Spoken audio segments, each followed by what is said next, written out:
I'm Andrew. And I'm Glow, and this is Partly Cloudy, the show where we disperse the mystery surrounding clean rooms. Today, we're talking about the hotly anticipated topic of lookalike audiences. This feature is so new, many of you haven't had a chance to play with it yet, but we have, and we're here to tell you all about it.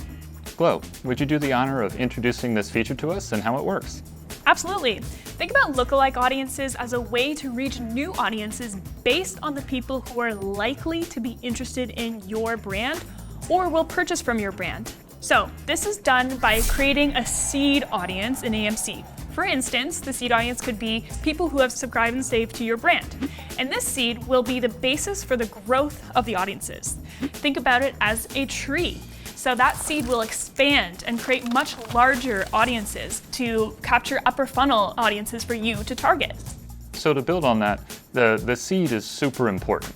It has to be something that a brand really wants out of a user group, whether that be purchase behavior, whether that be subscribe and save behavior, but ultimately defining that seed so that it is precisely what you're looking to target, and then take the next step of implementing the lookalike audience based on that seed.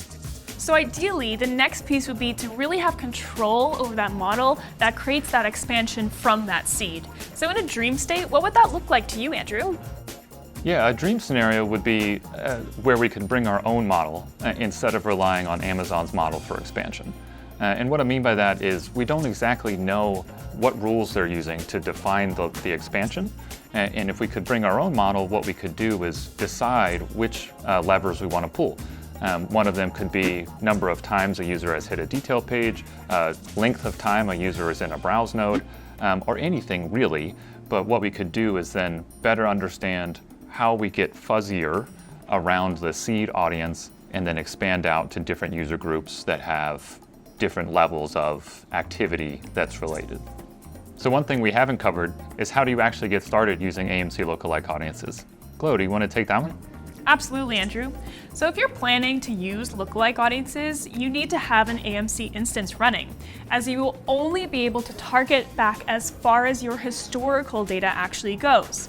So even if you're not going to use it until the end of the year, you want to build it out now to aggregate that data. So some examples of seed audiences that you can create are targeting high long-term value shoppers, so LTV shoppers. Target shoppers with a very high repeat purchase rate. Targets similar audiences based on holiday shopping dynamics. So for example, if you have a totally new audience when it comes to Valentine's Day, which is coming up, or Prime Day, you can easily create a lookalike audience that mimics them. Thanks, Glow. Sounds like we could talk about this all day, but that's a good place to leave it. Thanks for joining us. Until next time, keep your head in the clouds.